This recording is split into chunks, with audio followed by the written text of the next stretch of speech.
საღამომშვიდობის პირდაპირ ეთერში მუშაობას იწყებს საინფორმაციო პროგრამა მთავარი მე ჟურნალისტი თამუნა გვილავა მთავარის გუნდთან ერთად დღის სიახლეებს გაგაცნობთ დაშინების მცდელობა ჩხრეკების სერიით დღეს თბილისში საქველმოქმედო ფონდების დამფუძნებლების სამოქალაქო აქტივისტებისა და ადამიანის უფლებათა დამცველის სახლებში სასამართლოს დადგენილებით პროკურატურის თანამშრომლებმა ჩხრეკები ჩაატარეს ჩხრეკებს გამოიხმაურნენ და კომენტარები მომხდართან დაკავშირებით ოპოზიციური პარტიის წარმომადგენლებმა სახალხო დამცველმა და სახლის პატრონებმა გააკეთეს ოპოზიციის განცხადებით ჩხრეკები პოლიტიკურად მოტივირებულია ჩხრეკა ჩატარდა დღეს ფონდების დამფუძნებლების არასამთავრობო ორგანიზაციებისა და აქტივისტების სახლებში დილიდან სამართალდამცველები იმყოფებოდნენ ტელეწამყვანისა და ნანუკას ფონდის დამფუძნებლის ნანუკა ჟორჟოლიანის მისი შვილის სამოქალაქო აქტივისტის ფონდის ერთმანეთისთვის 24/7-ის გუგა ხელაიას ადამიანის უფლებათა ცენტრის ხელმძღვანელის ალეკო ცქიტიშვილის სამოქალაქო მოძრაობას სირცხვილიას ერთ-ერთი დამფუძნებლის მარიამ ბაჯელიძის სახლებში იყვნენ ჩემს ბინაშიც დილიდან პროკურატურიდან ვართო და 4 ადამიანი შემოვიდა ტელეფონი ხელში მეჭირა მაგ დროს და გამომართვეს დალუქეს და წაიღეს ბინის სრული ჩხრეკის შემდეგ რომელსაც მეც ვესწრებოდი ვერ აღმოაჩინეს ვერაფერი განოსაწინააღმდეგო და წავიდნენ მიუხედავად იმისა რომ მთელი ეს პროცესი ვერ არის სასიამოვნო ჩემთვის მათი მხრიდან აგრესიას და ნეგატიურ დამოკიდებულებას ადგილი არ ჰქონია კორპუსის დაცვისგან როგორც შევიტყვე სადარბაზოში 30-მდე პოლიციელი იდგა აცხადებს გუგა ხელაია, რომელიც ერთმანეთისთვის 24/7-ის დამფუძნებელია. ნანუკა ჟორჟოლიანის სახლში სამართალდამცველები დღეს დილით ადრე გამოჩნდნენ. ტელეწამყვანმა Facebook Live-ის ჩართვა შეძლოთ, რომელიც მოგვიანებით გაითიშა. ნანუკა ჟორჟოლიანის სახლში ჩხრეკა რამდენიმე საათს მიმდინარეობდა. ჩხრეკის დაწყების დროს ბინაში იმყოფებოდა ჟურნალისტის არასრულწლოვანი შვილი. ანუ დილის 9 საათი ჯერ არ იყო, როდესაც უკვე მივიღე შეტყობინება ჩემი ადვოკატისგან, რომელიც ასევე არის პროსპერიტის ადვოკატი და მithos რომ იქ შევიდნენ ჩხრეკაზე და იცოდე მაინც ინფორმაციას გაწოდებ, 9 საათი არ იყო. ამის შემდეგ უკვე ჩემი შვილი წავიდა სამსახურში მარიამი და მითხრა რომ ქვემოთ ძალიან ბევრი პოლიციაო და მივხვდი რომ ჩხრეკაზე შემოდიოდნენ. ერთადერთი მინდოდა რომ საბას სახლიდან გაესწრო, მაგრამ ვერ გაასწრო რა. პირველი ყველაზე სერიოზული რეაქცია რაზეც ჰქონდათ ეს იყო ლაივი და მე მათ უხსნიდი რომ მათ მიმართ ნდობა არ მქონდა და შესაბამისად ეს იყო ჩემი დაცვა მანამდე ვიდრე ადვოკატი მოვიდოდა რომ ლაივში ყოფილიყო ეს მაგრამ აი არც კი აპირებდნენ ჩხრეკის დაწყებას მანამდე ვიდრე ლაივს არ გავთიშავდი ანუ ეს როგორ პროკურატურა რო დადო და სუსი ეუბნებოდა რა უნდა ექნა ანუ ის მოგვიანებით რო გავარკვე რომ სუსი ყოფილა ისინი ეუბნებოდნენ ანიშნებდნენ ისინი იღებდნენ ერთ-ერთი კეპიანი სუსის თანამშრომელი პირდაპირ ეთერში იღებდა რაღაც მინიშნებებს და პროკურატურა შემდეგ ამის მიხედვით მოძრაობდა აი ანუ მე რომ 3 აპრილს დავწერე სტატუსი რომ ჩემს სახლში ჩხრეკაზე შემოდიან ესე იგი ის ინფორმაცია იყო სწორი რომელიც მე მაშინ მომაწოდეს ანუ მე როგორც არა ნახეთ როგორ არის თუ სამართლებრივად როგორც მე ამიხსნეს მე ადვოკატებმა რომ ვიკითხეს ადვოკატებმა რამდენი ხანად ვარ შემოყოლით სამართლებრივად ამიხსნეს რომ ვადა გადიოდა ამ ნებართვას და შესაბამისად გამოიყენეს ეს ნებართვა ეძებდნენ დოკუმენტაციას აქ იყო მთავარი ამბავი ფონდის დოკუმენტაციასთან დაკავშირებით ანუ სხვა და პრინციპში ყველაფერი ამოიღეს საბას ბავშვობის ნათლობის ვიდეოებით დაწყებული არ ვიცი მარიამის დაბადების დღიდან და ვუხსნიდი რომ ხო აწერია რაც არის მაგრამ ხა ამაში რამე ტრაგიზმი კი არა მე უბრალოდ მინდა გითხრათ რა კომიკურ სიტუაციაში ყველაფერს აპროტინებოდნენ თუ გავთავის მოოდინი კი ტექნიკაც ამოიღეს ანუ საბოლოო ჯამში ამ შეკითხას რო უპასუხა რა ამოიღეს ისეთი ძველი ტელეფონები რო არ ირთვება და ეხლა რადგან აქ დავახვედრა ესე იგი პრობლემა არ არის დანარჩენი კიდე რა ვიცი ამოიღეს ეგრეთ წოდებული ფლეშკები თუ რაღაცები რომელიც ჩემი არ არის ჩემი შვილების არის მარიამის არის და მარიამა იდარბეს ნახეთ როგორ არის მე როგორ გავაგზელებ ახლა აქ როგორი რაღაცაა ჯერ დაგვაყადაღეს და გვითხრეს რომ გაჩერდით რა და შეჩერდით ეხლა ნახეთ როგორ არის სინამდვილეში აქ ესე ვინც არ შეჩერდა ყო არ შეჩერდა იმიტომ კი არა რომ სხვებს უბრალოდ არ აქვთ ის არ ქონდათ ვალდებულება აღებული პატიმრების წინაშე ხო და არ შევჩერდით რა ეხლა მეორე ეტაპი იყო რომ შემოვიდნენ ჩხრეკაზე. ეხლა მითხეს რომ კიდე შეჩერდით. ეხლა ჩვენ მე ხო არ შევჩერდები ეხლა. შემდეგი ეტაპი იქნება კიდე სავარაუდოდ რაღაც ბრალს ამიყენებენ პროკურატურაში და ამიბარებენ საზეიმოთ. მერე კიდე არ შევჩერდებით და ბოლოს ატყვა მეტყვია რომ თუ არ მოისწონებ ეხლა ბორკილებს დაბადები. ჩხრეკა ჩატარდა სამოქალაქო აქტივისტის სირცხვილიას ყოფილი წევრის მარიამ გეგუჩაძის ბინაშიც. გეგუჩაძე ჟურნალისტისა და ნანუკას ფონდის დამფუძნებლის ნანუკა ჟორჟოლიანის შვილია. მარიამი და მისი ადვოკატი ჩხრეკის დროს მის საკუთარ ბინაში სამართალდამცველებმა არ შეუშვეს. სახლში მარიამის ბიძა იმყოფებოდა. რომელი აგერ არის ადვოკატის მოწმობა. ეს არის ბინის მეპატრონე. გვინდა შესვლა. სამართლებრივად მითხარით, რატო არ მიშვებ? კანონს არ იცავთ ახლა და აქ საზოგადოებრივ უსაფრთხოება. შიგნით არაფერი არ არის საფრთხის მატარებელი. ჩვენ ვიცავთ აქ საზოგადოებრივ წესრიგს. რა არის საზოგადოებრივ წესრიგს? რაში გამოიხატ საფრთხე რა საფრთხე აქვს? რო არ შეუშალოთ საგამოძიებო მოქმედებას ხელი. არ უნდა შეუშალო. მონაწილე ვარ საგამოძიებო. არის ეგ შესაბამისებას უწყებას დაუკავშირდით. შესაბამისი უწყებაც არ ვიცით ვინ არის. რა არის შესაბამისი უწყება? მითხარით, რომელი უწყება ის მაინც თქვით. იქნებ კონსტიტუციაში დაგვიმტკიცა რომ შენი სახლია, რაც ასევე სასაცილოა, იმიტომ რომ იქით რომ უნდა ვუმტკიცონ, ჩემს სახლში შევიდნენ, იმიტომ რომ ჩემი სახლია და მე ხა უნდა ვუმტკიცო რომ ჩემი სახლია, რომ შემიშვენ და დამასწრონ. ვანახე ეს ამონაწილე და შემდეგ აი ამ კაცმა მითხრა რომ მაინცო არ შეგიშვებთო. დავით ბაინდურაშვილი არის პროკურატურის წარმომადგენელი, რომელიც ახლა ატარებს ჩხრეკას და არის ადამიანი, რომელმაც გააყალბა გიორგი მამალაძის საქმე და ჩამდები ამ შემთხვევაში სიანიდის. იქ ახლა რა ხდება? და აქ ხო საერთოდ არავინ არ იცის ვინ არის და რა არის. მართლა მაინტერესებს ამას საერთოდ რა ქვია? სახლის ფლობელისგან იცავენ მის სახლს. ეგეთ რამე გაგიგიათ? საერთოდ თუ გაგიგიათ? ტელეფონი ამოიღე, ჩემი რატო არ ვიცი. ანუ ხალხო, ჩემს სახელზე არის სახლი და ბიძა ჩემის ტელეფონი ამოიღე. ჩხრეკა ჩატარდა. დაამთავრეს? ჩემს სახლში დაამთავრეს ჩხრეკა ისე რომ მე არ შემიშვეს, ბიძა ჩემი იყო. ჩემი ტელეფონი ამოღებული, მე რა შაში ვარ, ჩემი ტელეფონი რა შაშია, ვერ გავაკეთე. რო დაიარონ ახლა კორპუსები და ყველას ტელეფონი ჩამოართვან. ხო იგივე გააკეთეს, რა გააკეთეს? სახლის გაჩხრიკის. და ასცეძებ და რას ამბობენ რა. ნუ ეს ვიზუალური დათვალიერება ესეთი რაღაც ესეთია ყო, ეს ვიზუალური. შენ ტელეფონის გარდა? არა. ან კომპიუტერი? არ ქონდა არაფერი, მარტო რაღაც ქონდა ტელეფონი. როცა ეს ჩხრეკა დასრულდება, იქ რომ რამე აღმოჩნდეს ჩადებული ვითომ მტკიცებულება, მერე როგორ უნდა ავხსნათ ჩვენ ყველამ, რომ ეს ჩაუდეს. ასე არ გაუშვეს ციხეში სულ ცოტა ხნის წინ რამდენიმე ადამიანი. სამოქალაქო აქტივისტი მარიამ ბაჯელიძე ორსულადაა და ის ასევე ბინაში მცირეწლოვან შვილთან ერთად იმყოფებოდა. როგორც მარიამ ბაჯელიძეს პროკურატურის თანამშრომლებმა უთხრეს, გამოძიება მიმდინარეობს საბოტაჟის მუხლით.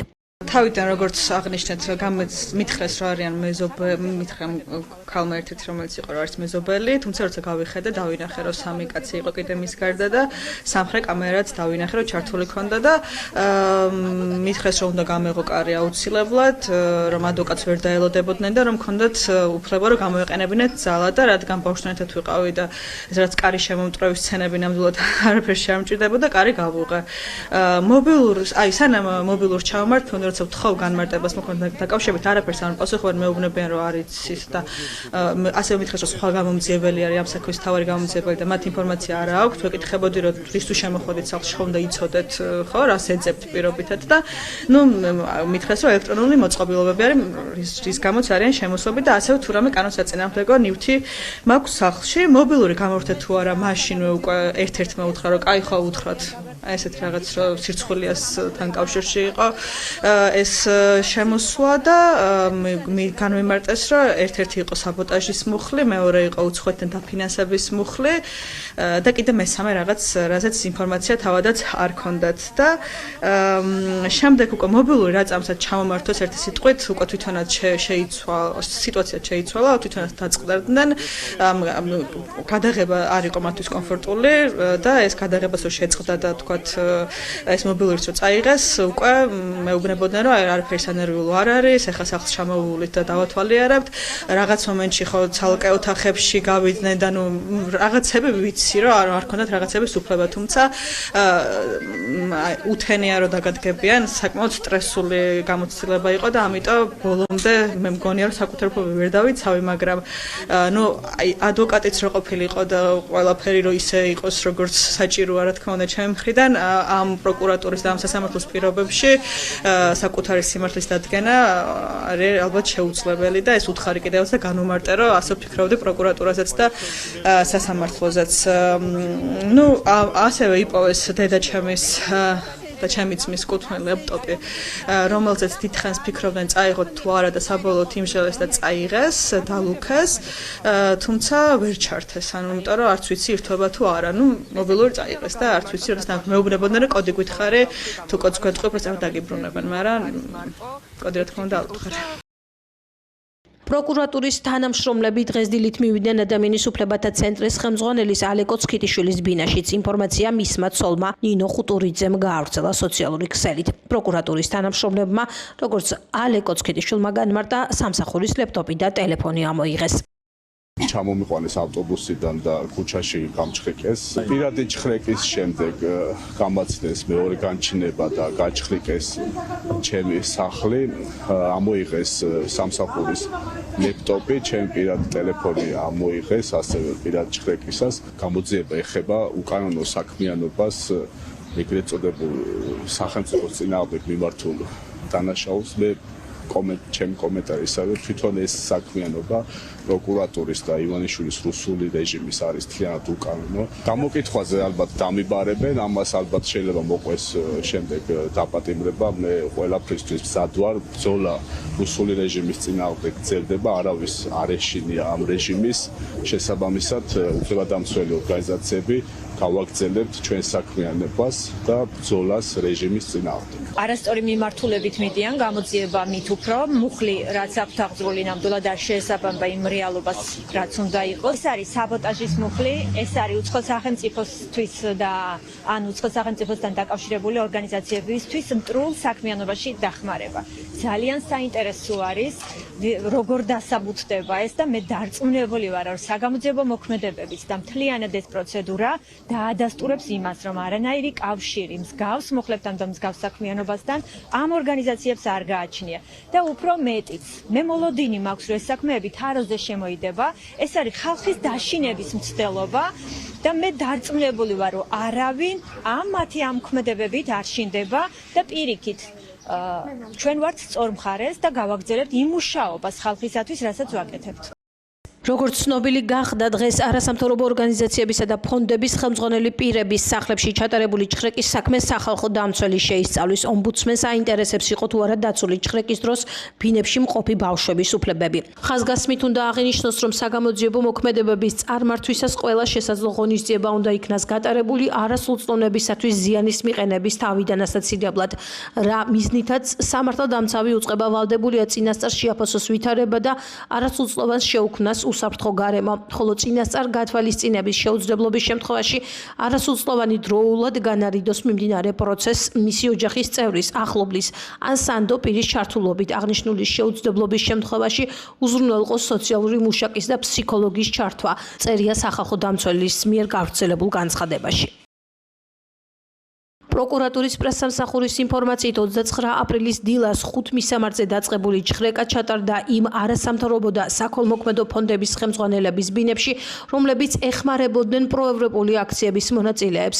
პროკურატურის ცნობით საქმე ეხება საბოტაჟის, დამამძიმებელ გარემოებაში საბოტაჟის მცდელობის, უცხოეთის ორგანიზაციისათვისა და უცხოეთის კონტროლს დაქვემდებარებული ორგანიზაციისათვის მტრულ საქმიანობაში დახმარება, საქართველოს კონსტიტუციური წყობილების და ეროვნული უშიშროების საფუძვლების წინააღმდეგ მიმართული საქმიანობისათვის ფინანსების მობილიზების ფაქტზე მიმდინარე გამოძიებას. საინფორმაციო პროგრამა მთავარი პირდაპირ ეთერში მუშაობას დღის სხვა ამბებით აგრძელებს. ხმაური იყო დღეს ჭიათურაში, სადაც პროტესტის მონაწილეები დააკავეს. დაკავებულია 4 ადამიანი და მათი დაკავება წუხელ გვიან ღამით მოხდა. შინაგან საქმეთა სამინისტროს ინფორმაციით გამოძიება სისხლის სამართლის კოდექსის 118 მუხლით მიმდინარეობს, რაც ჯანმრთელობის განზრახ მძიმე დაზიანებას გულისხმობს. ნახეთ მასალა.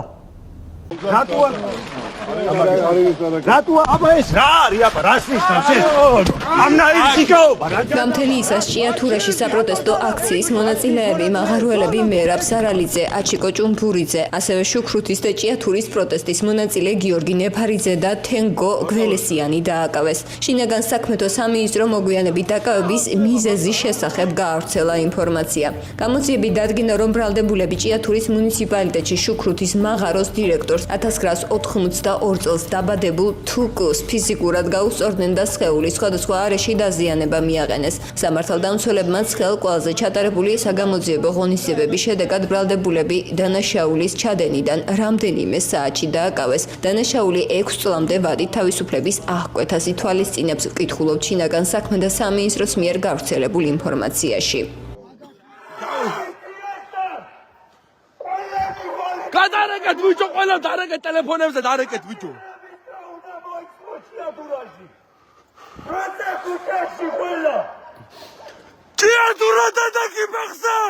მავრიყო ჭიათურაში საინიციატივო ჯგუფის წევრები წინ გადაუდგნენ შუქრუთის მაღაროს დირექტორს თენგო კობერიძის ავტომობილს, რომელიც მაშინ ასევე მედიაში გავრცელდა ინფორმაცია, რომ მაღაროელთა ნაწილი ფიზიკურად დაუპირისპირდა შუქრუთის მაღაროს დირექტორს თენგო კობერიძეს.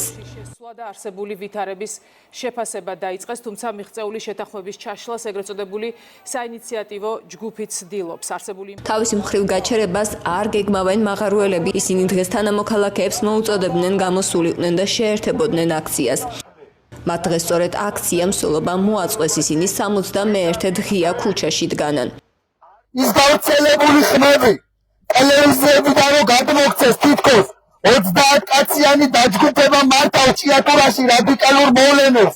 30 კაციანმა დაჯგუფებამ განახორციელა თურმე ანგარიშორება. აი აქ გამოივლეს ახლა და დათვალეთ რამდენი 30 კაცია. იცოდეთ, სულ უნდა დაგვიჭიროთ. სულ და პირველი მე ვარ მათ შორის. მე ვარ მზად რომ დამიჭირო. მე არ ვიყავი აქ გუშინ, მაგრამ ეკუთვნოდა იმ ადამიანს, რაც მიიღო იმ ღალატისთვის. იმ სულში ჩახუთხებისთვის. აი ეს არის 30 კაციანი. აი ნახეთ რამდენი 30 კაცია ხავენ ყველაფერს. მაგუჭების დაკავებას. ბატონო პოლიციელებო, ხელების გადაგრეხით რომ გამოიყვანეთ, ვითომ დიდი კრიმინალები იყვნენ. მიხედეთ ამ ყველაში ნამდვილი კრიმინალები ვინც არიან. იმათ მიხედეთ. ამ ბიჭას არასდროს ერთი დანაშაული არ ქონიათ, ისე მიდიან უკვე სიჭარმაგეში. არც პატარა ბიჭები არ არიან. კარგად დაფიქრდით.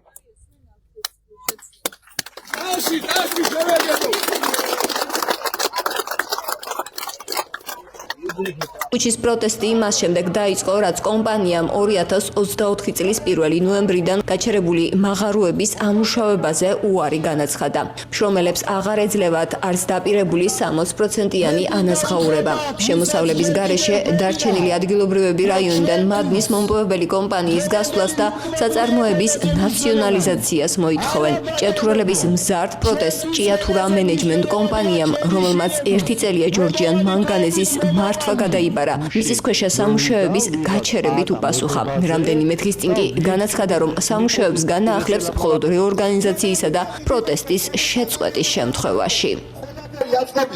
ჩვენ ვიძახით იმას, რომ ჭიათურაში ჭიათურელმა ხალხმა ყველამ უნდა შეძლოს ვიცხოვროს ღირსეულად. დღეიდან კვირაში ორი სიხშირით ქუთაისის დავით აღმაშენებლის სახელობის საერთაშორისო აეროპორტიდან ავიაკომპანია ვიზიარმა ესპანეთის დედაქალაქ მადრიდის მიმართულებით პირდაპირ რეგულარული რეისები განაახლა. საქართველოს აეროპორტების გაერთიანების ინფორმაციით მადრიდის მიმართულებით რეისები კვირაში ორი სიხშირით სამშაბათსა და შაბათს A321 ნეოტიპის ხომალდით შესრულდება. ქუთაისის საერთაშორისო აეროპორტი ჯერჯერობით ერთადერთია, საიდანაც ესპანეთის ორ ქალაქში მადრიდსა და ბარსელონაში საქართველოდან პირდაპირ საჰაერო გზით მოხვედრაა შესაძლებელი.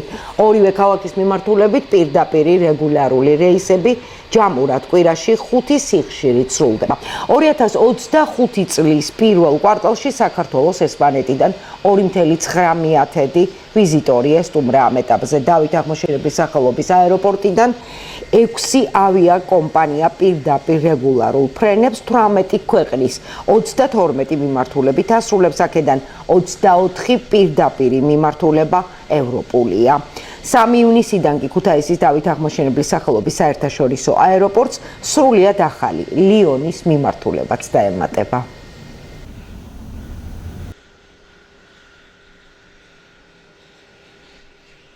დააკავებენ თუ არა ფონდის ხელმძღვანელებს, ჩატარდა თუ არა ჩხრეკები კანონიერად და რას ემსახურება ჩატარებული ჩხრეკები. მთავარი სტუმარია და ჩვენ შეკითხვებს პოლიტიკური პლატფორმა თავისუფლების მოედნის წევრი ადვოკატი ვალერი თევდორაძე პასუხობს. საღამომშვიდობის ბატონო ვალერი, ძალიან დიდი მადლობა რომ მოიცალეთ და მოხვედით ჩვენს გადაცემაში სტუმრად. დღეს ინფორმირებულია ყველა დიდი და პატარა იმ ჩხრეკების შესახებ, რომელიც თბილისში ჩატარდა ჩხრეკების სერია. იმ ადამიანების სახლები გაჩხრეკეს, რომლებიც დაკავშირებული იყვნენ საქველმოქმედო ფონდებთან, ადამიანის უფლებებთან. 4 ფაქტი დაფიქსირდა ასეთი ჩხრეკების და რამდენად კანონიერად და კანონის დაცვით ჩატარდა ეს ჩხრეკები, როგორც იურის წმინდა მოგმართოთ?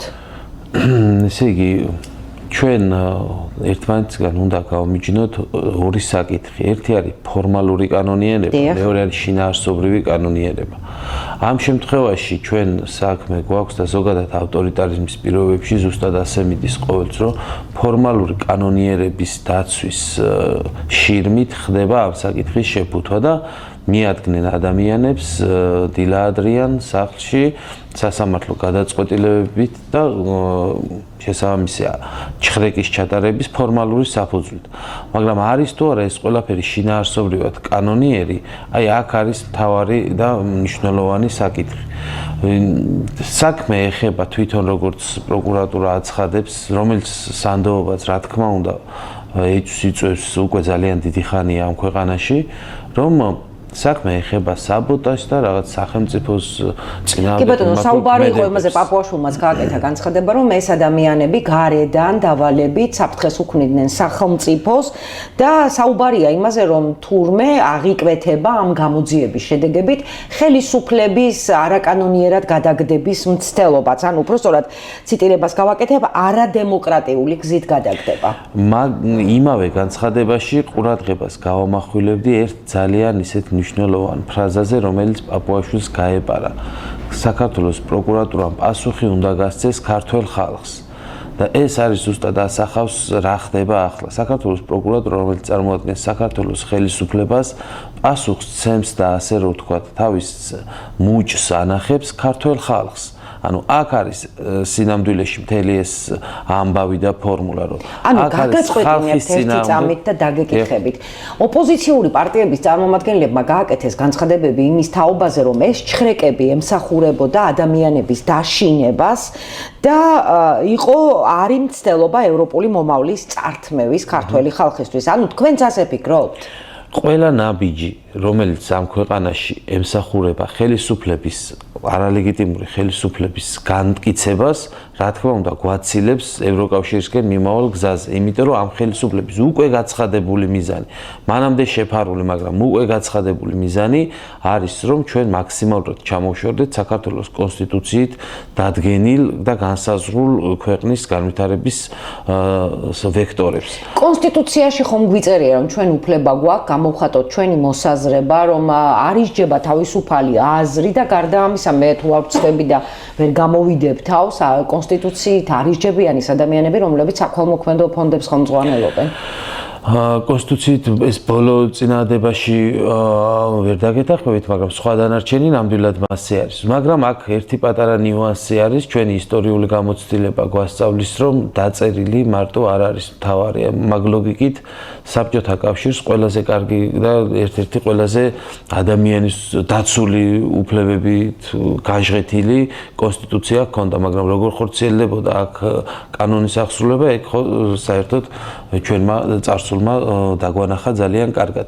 ანუ რას დავწერთ ერთია, მაგრამ როგორ ვაიძულებთ ხელისუფლებას ამის შესრულებას, ეს მეორე. ფაქტია, რომ ამდენი ხნის განმავლობაში ჩვენ ვერც ერთხელ ვერ ვაიძულებთ ხელისუფლებას დაიცვას კანონის რეალური მიზანი და არა ის ფორმალური შირმით მისი ხელისუფლების ძალაუფლების განმტკიცებისთვის ნებისმიერი რამის ქმედების განხორციელებისთვის კონდეს ბერკეტი. სახელმწიფოს ასე ვთქვათ, ძალადობრივი მუშტის გამოყენება არის და ძალის გამოყენება არის ყველაზე უკიდურეს შემთხვევაში გამოსაყენებელი ინსტრუმენტი და ამისთვის ძალადობის უფლება, ასე რომ ვთქვათ, ძალადობის რა თქმა უნდა მისი კანონის ჩარჩოების გაგებით ჩვენ მივანიჭეთ მხოლოდ სახელმწიფოს.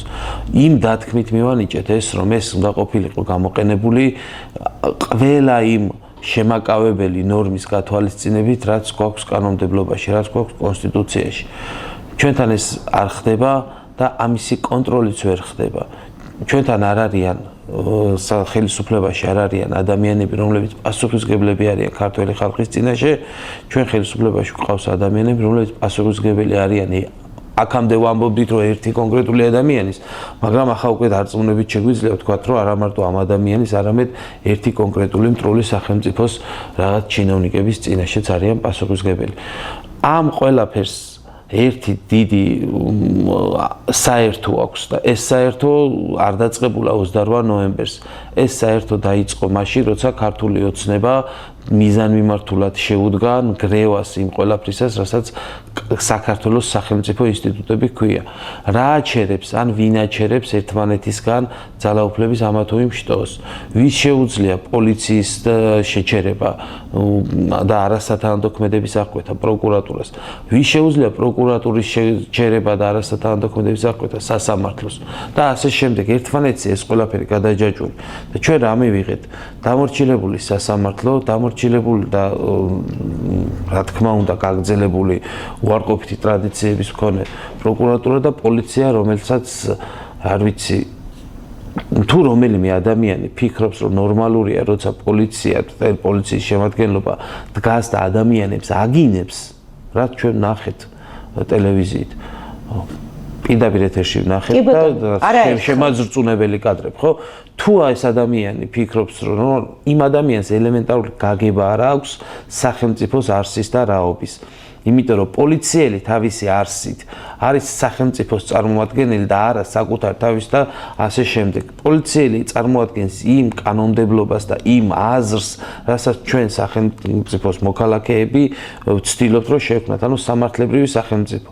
არც ერთ ჩარჩოში ესეთი ქმედებები არ ჩნდება და ეს ყველაფერი უკვე დიდი ხნის დაწყებული პროცესია და პერმანენტულად მოხდა ამ ინსტიტუტების რღვევა და პარტიული ნების დამორჩილება. ეს არ არის მარტო ამ თემაში, ახლა რაღაცა 2012 წლიდან მომდინარე, მაგრამ ძალიან გაძლიერდა და ძალიან კერძო ხასიათი მიიღო ამ წლებში და ხედავთ უკვე ამ შედეგებს და ერთი რაც ყველაზე ის არის მნიშვნელოვანი, რომ ადამიანებს გონიათ და ალბათ ადრეც ეგონათ, რომ ადრე როცა ვსაუბრობ 21-27 წლებში და შემდგომაც. სახელმწიფოს მუშტი ეხება იმათ, ვინც რაღაცა სახელმწიფოს წინააღმდეგ მოქმედებს. იყო ესეთ წარმოდგენა მაშინაც, მაგრამ მე აღმოჩნდა, რომ სახელმწიფოს მუშტი ეხება ყველას. და ყველა ოჯახში მივა და ყველგან მივა. ჩვენ ახლა ერთ მაგალითს გავიხსენებ, როცა მთელი საზოგადოება, ასე რომ ვთქვათ, ფარული კმაყოფილებით უყურებდით რა ხდებოდა. მაგალითად, ქუთაისში ბონდო შალიკიანის დაკავების ფაქტებს გავიხსენებ, დღევანდელ ჩხრეკის ფაქტებთან დაკავშირებით დილა ადრიან როგორ მოხდა ეს. ანუ თავისი შინაარსით მაშინ საზოგადოებაში ისეთი აზრი იყო გამოფებული, რომ ეს ადამიანი იყო ამისი. მოდი კორექტირება შევიტანოთ, საზოგადოების ყველა წევრი არ იყო ერთ აზრზე. ერთ აზრზე არ იყო, მაგრამ საზოგადოების ძირითადი ნაწილი ამას უკმაყოფილებით მაშინ არ შეხვედრია, მაგრამ რა მოგვიტანა ამ ყველაფერმა? ის მოგვიტანა, რომ რაც ხდებოდა 2005-ში, 2004-ში, მერე გააგრძელდა, იმიტომ რომ ხელისუფლება ვერ იშლის ამას. შეუძლებელია აღვირი, როცა აიშვებს ძალოვანი უწყება, მერე ის უკან დააბრუნო რაღაცა კატეგორიული ცვლილების გარეშე. ვერც ეს ხელისუფლება ვერ დააბრუნებს ამ ყველაფერს, ვერ ჯინი აღარ ჯდება ბოთლში. და როცა ჯინი აღარ ჯდება ბოთლში, დარტყმის ქვეშ არის ნებისმიერი ადამიანი ამ ქვეყანაში, მიუხედავად მისი პოლიტიკური შეხედულებებისა. 1927 წელს დახვრიტეს ყველაზე მაგარი ესეთ თავგამოდებული ბოლშევიკები და ყველაზე დიდი ჯალათები, რომლებიც თვითონვე თავისივე შექმნა სისტემამ დახვრიტა. ასე იქნება ახლაც. ის ადამიანები, ვინც ამ ყველაფერს ახლა სხვადასხვა სივრცეში მხარს უჭერენ და კარგია სიძახია, თვითონვე გახდებიან მსხვერპლი ამ ყველაფრის. კი ბატონო, თქვენ მე მომეცით შენიშვნა წინა კითხვაში და გეთანხმებით, იმიტომ რომ კანონით შესაძლოა დაისაჯოს ყველა ნებისმიერი, თქვა საქველმოქმედო ფონდის მეთაური, ხელმძღვანელი, დამფუძნებელი, დამაარსებელი, ვინც თქვა დაარღვევს კანონს, მაგრამ მე მაქვს ერთი შეკითხვა. განჩინების ფურცლით მიადგე ფეხმძიმე ქალბატონს, მიადგე დათრგუნო ბავშვის საწოლში. ფორმები ხო აქვს ყველაფერს და მე მაინტერესებს, არის თუ არა სამართლებრივად გამართლებული ამდენი რაოდენობის პოლიციელით სასამართლოს განჩინების ფურცლით მისვლა ვინმესთან სახლში, ამას ითვალისწინებს კანონი და საჭიროა თუ არა ამ პროცესებს თვალყურსადევნებდნენ, თქვათ, სუსის წარმომადგენლები. კანონი ყველა შემთხვევაში მიუთითებს პროცესის ადეკვატურ მართვაზე. შესაბამისად, ეს დანაწესი გაგებადი, ასე რომ ვთქვათ, არის სხვადასხვა კუთხით. ანუ როცა ჩვენ საუბრობთ ამ ყველაფერზე და მიგვაჩნია რომ ვართ ამ კანონის ნორმალურ გაგებაში, ასეთ შემთხვევაში ბუნებრივია ეს არის შეუსაბამო, მაგრამ როცა ამ ყველაფერს აღიქვამს ქართული ოცნების პარტიული დანაყოფი და ფიქრობს ამის განხორციელებას, ეს ქმედება არ არის მარტო საპოლიციო ქმედება. ყველაფერი რაც დღეს მოხდა, ეს იყო პროპაგანდისტულ გასავრცელებელი მესიჯი, რომ ნებისმიერ თემაში, ნებისმიერთან მივალთ სახში და ყველას გეშინოდეთ. ანუ ეს არის დაშინების, რა თქმა უნდა. და ერთი ძალიან ისეთი დეტალი არის, რომელი დეტალზეც მინდა გავამახვილო ყურადღება.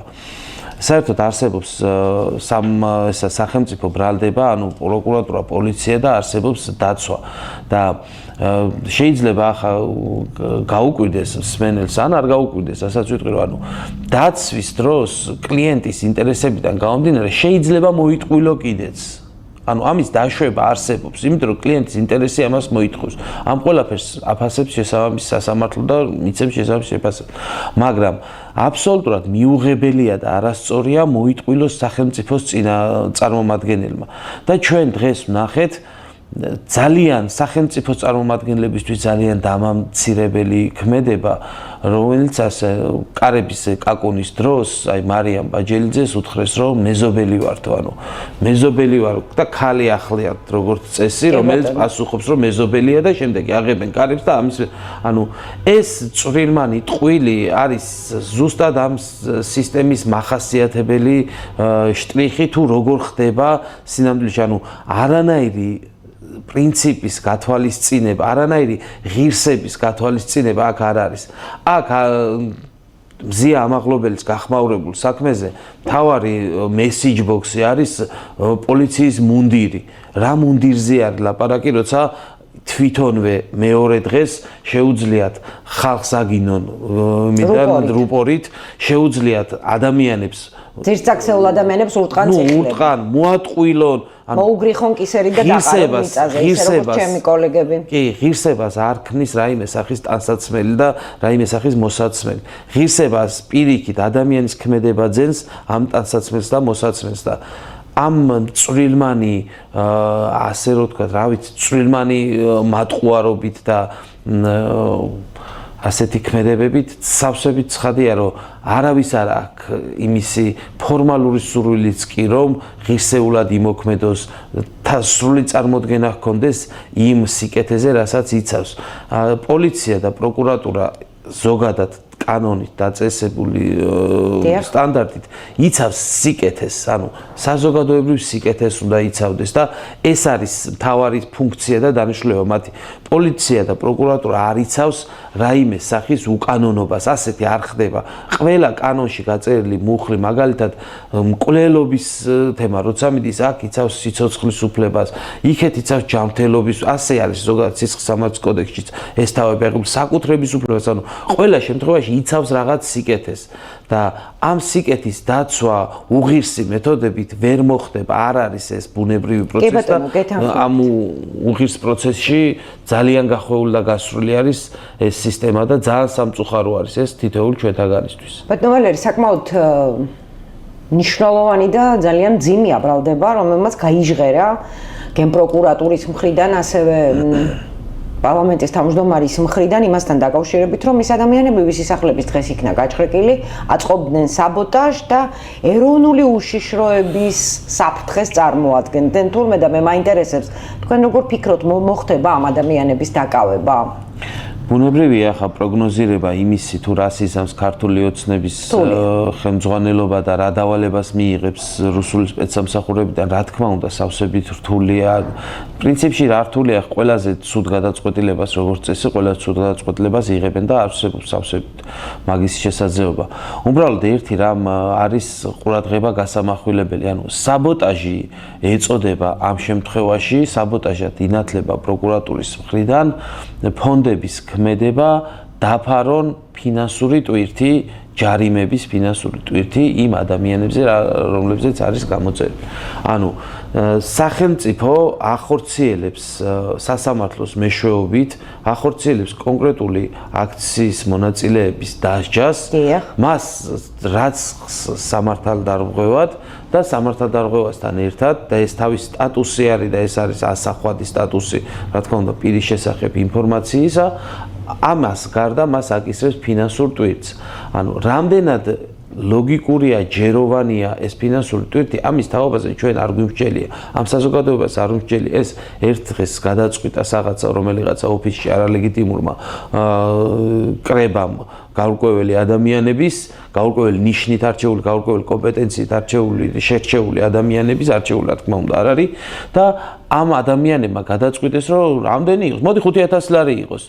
რატომ არის ზოგიერთი ადამიანის წლიური შემოსავალიც კი არ არის 5000 რატო არ არის 2000 ან 1500 არ არის ანუ რა აწყვეტს ამას საიდან გამომდინარეობს ყველაფერი ხო უნდა იყოს ეს ლოგიკური და სწორი გამოდის რომ სახელმწიფო არაადეკვატურ რაღაცას ქმედება ჩადის მე სახელმწიფო მოქალაქეები თვითორგანიზებით ამ ასეთი იურიდიული პირების მეშვეობით ამ ფონდებში ჩარიცხული თანხები გაიღო მე რაც მაქვს წარმოდგენა სამმა განსხვავებულმა სუბიექტმა ერთი ეს ორი ამათგან იყო ბანკები TBS ბანკი და საქართველოს ბანკი და ძირითადი ნაწილი გაიღო მოქალაქეებმა ანუ პირიქით იქნებოდა ეს საკითხი რო არ მომხდარიყო ამ ფონდების მხრიდან ასეთი ქმედების განხორციელება როგორც ხდება მაშინ იქნებოდა რეალურად პრაქტიკულად თაღლითობა მაგრამ ეს ფონდები შეიქმნა მოსახლეობის მოთხოვნის და მიხედვით და მოსახლეობამ თავის სურვილით აქ თანხები ჩარიცხა რომ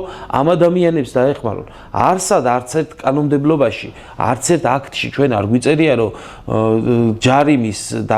ჯარიმა დაკისრებული მოქალაქე აუცილებლად საკუთარი სახსრებით იხდის ამ თანხას ასეთი არ ყოფილა და ძალიან ხშირ შემთხვევაში ჩვენი ქვეყნის მოქალაქეებმა ძალიან კარგად იციან რომ მომხდარა სხვის მიერ თანხის გადახდაც და უცებ ეს აღმოჩნდა საბოტაჟი ეს შეუძლებელია ეს არასწორი განმარტებაა და როცა პროცესი ასეთი უნდოა უშიშროებას როგორ მაინტერესებს უქმნის საფრთხეს ეს ფონდი იმ კუთხით უქმნის საფრთხეს ქართული ოცნების გაგებით, რომ ეროვნულ უშიშროებას ზოგადად საქართველოს სახელმწიფოს წარმოადგენს ქართული ოცნების ეს კორუმპირებული გუნდი, მათი აზრით.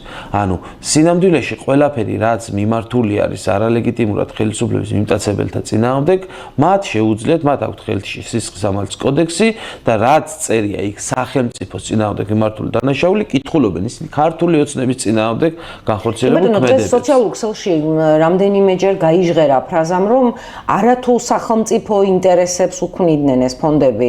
საშიშროებას არამედ ქართული ოცნების ხელისუფლებაში ყოფნას უქმნიდა და ამიტომ იცავენ ასე მკაცრად თავიანთ პოზიციებს ქართული ოცნების წარმომადგენლები. ანუ ეს ფონდები თავისი არსით ახორციელებდნენ იმას, რომ მოქალაქეების ჩართულობა აქციის პროცესში არის უფრო, ასე რომ ვთქვათ, გარანტირებული, იმიტომ რომ ამ ფინანსურ ტვირთს როცა თუკი დაჯარიმდება ადამიანი, ის მიიღებს დახმარებას ამ და ბუნებრივია ეს ქმედებები ძალიან მარტივად ეს ქმედებები მიმართულია იმისკენ, რომ აქციები გაჩერდეს. ანუ იმისკენ კი არა რომ რაღაც საბოტაჟი რაღაც აქციების გაჩერდა. შეძლებენ ქართველების იმ ნაწილის გაჩერებას, რომელიც თulis რომ ევროპისკენ აღარ მივდივართ, რომ ეს არის რუსული რეჟიმი, რომ აუცილებლად საქართველოს უნდა ასოცირდებოდეს ევროპასთან მომავალში.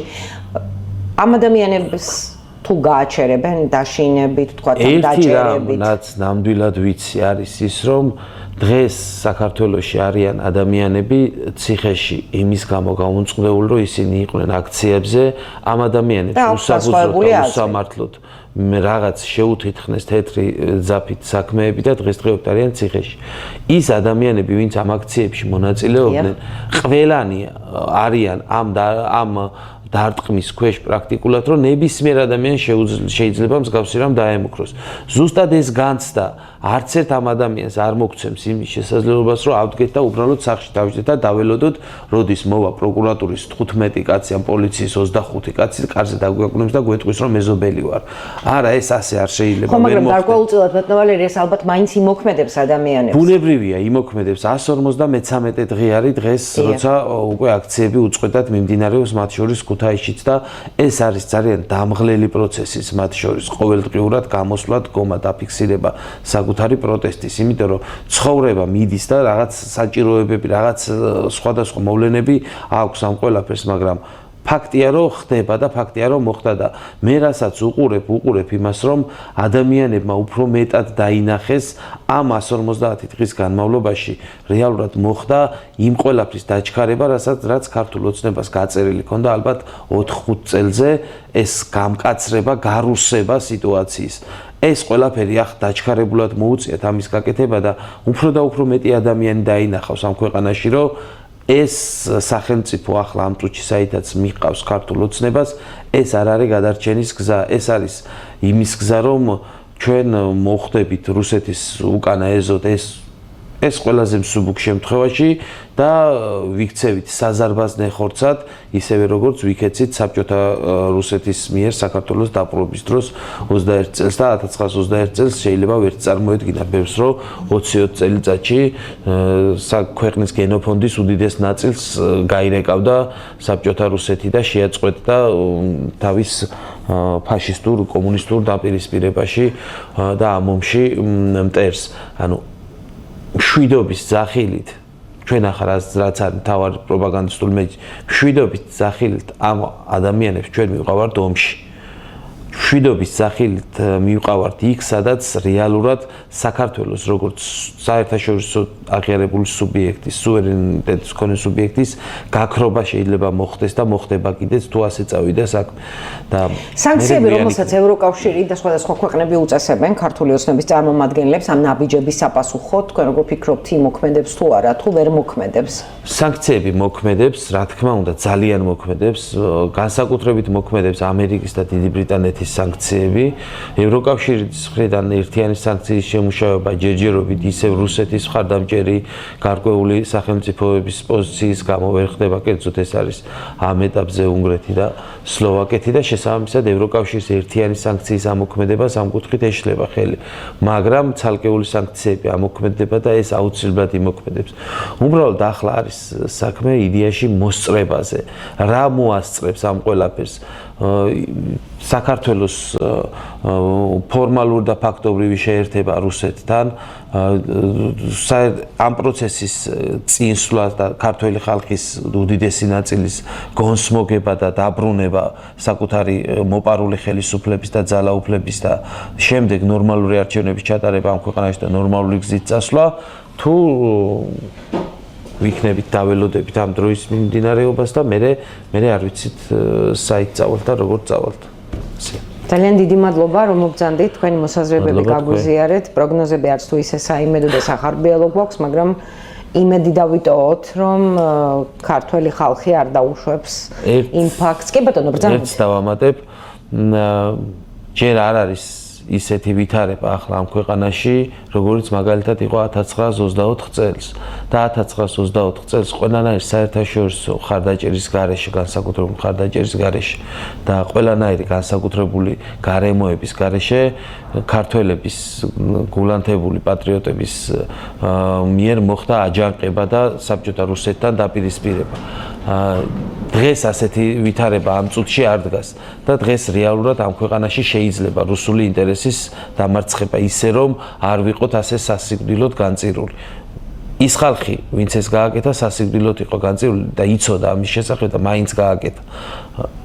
ისტორიიდან უნდა ვისწავლოთ, სად უნდა ვიმოქმედოთ და როგორ უნდა ვიმოქმედოთ და ეს ქვეყანა დასაბრუნებელია აუცილებლად და უნდა დავიბრუნოთ. არ არის ეს ქვეყანა მარტო ხელფასი და არ არის ეს ქვეყანა მარტო რაღაცა უშრომელი შემოსავალი, რომელიც ქართულმა ოცნებამ ამ ქვეყანაში გააჩინა და ამითი ასე ვთქვათ დააბა ადამიანს. თავისთვის გააჩინა ეს კიდევ თავის საზოგადოების უმეტეს ნაწილს საკმაოდ უჭერს დღეს. საზოგადოების უმეტეს ნაწილს უჭირს ზუსტად იმ პოლიტიკის გამო, რა პოლიტიკასაც ეს ხელისუფლება ატარებს და ამ პოლიტიკით ხდება ისე, რომ ამ საზოგადოებას აქვს ასე ვთქვათ, რაღაც მინიმალურ დონეზე უზრუნველყოს მათ მოთხოვნილებებს, აკმაყოფილებს და ამის შემდგომ ისინი ყავს ხელში გამოჭერილი, იმიტომ რომ შემდგომ თვეშიც აპირებს მინიმალური მოთხოვნილებების დაკმაყოფილებას, შემდგომ თვეშიც და ასე ამ სიღარიბით მართავს ამ საზოგადოებას და ეს უნდა შევიგნოთ, ეს უნდა გავიგოთ და ეს უნდა გავაანალიზოთ. დიდი მადლობა. დაგემშვიდობებით ტელემაყურებელს შევახსენებ, რომ ჩვენ გადაცემის დღევანდელი სტუმარი გახდათ ადვოკატი ვალერი თევდორაძე. მადლობა რომ გიყურეთ. ერთმანეთს შევხვდებით ხვალ 20 საათსა და 30 წუთზე მეგატივის არხზე. მშვიდობიან ღამეს გისურვებთ, ნახვამდის.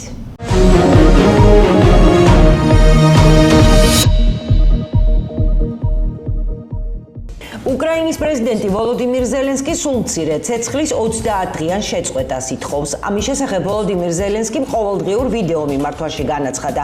მას შემდეგ, რაც მოსკოვმა 8 მაისს ცეცხლის შეწყვეტის შესახებ გააკეთა განცხადება. ზელენსკის თქმით, 11 მარტის შემდეგ უკრაინა მზადაა ცეცხლის შეწყვეტისთვის, ხოლო რუსეთი მუდმივად უარყოფდა ყველა შეთავაზებას და ამერიკის შეერთებული შტატების მოტყუებას ცდილობდა. ჩვენთვის ფასეული არის ადამიანის სიცოცხლე და არა აღლუმები. სწორედ ამიტომ ვფიქრობთ, მსოფლიო ფიქრობს, რომ არ არსებობს მიზეზი 8 მაისამდე ლოდინისთვის. ცეცხლი უნდა შეწყდეს არა მხოლოდ რამდენიმე დღით, მხოლოდ იმისთვის, რომ შემდეგ ხელახლა დაიწყოს მკვლელობა, არამედ დაუყოვნებლივ უნდა მოხდეს ცეცხლის სრული და უპირობო შეწყვეტა სულ მცირე 30 დღით, რათა უზრუნველყოფილი იყოს მისი გარანტირებულობა და სანდოობა. ეს არის ის, რამაც შეიძლება შექმნას საფუძველი რეალური დიპლომატიისთვის, აღნიშნა ზელენსკიმ.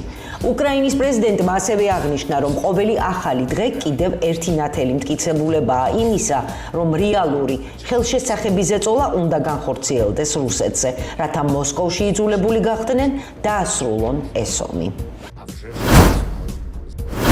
ამერიკის შეერთებული შტატების ვიცე-პრეზიდენტის ჯეიდი ვენსის განცხადებით, უკრაინა ვერ შეძლებს რუსეთის სამხედრო გზით დამარცხებასა და ოკუპირებული ტერიტორიების დაბრუნებას.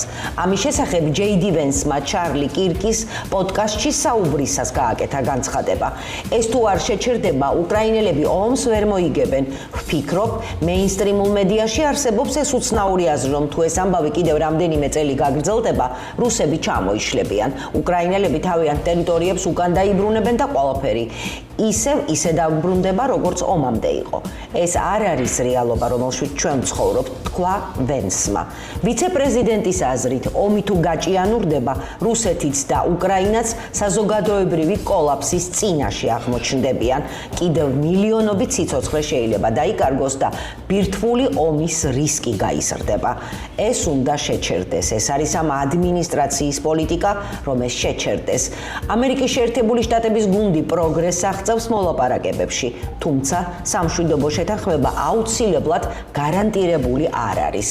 100%-იანი დარწმუნებით ვერ ვიტყვი, რომ შევძლებთ ამის გაკეთებას, განაცხადა ამერიკის ვიცე-პრეზიდენტმა ჯეიდი ვენსმა. უახლოეს დღეებში რუსეთზე საერთაშორისო ზეწოლა გაიზრდება. ამის შესახებ საფრანგეთის პრეზიდენტმა ემანუელ მაკრონმა განაცხადა. მაკრონის თქმით, უახლესი 2 კვირა იქნება გადამწყვეტი უკრაინაში საომარი მოქმედებების შეჩერების მისაღწევად. უახლოეს 8-10 დღეში ჩვენ გეგმავთ გავზარდოთ ზეწოლა რუსეთზე.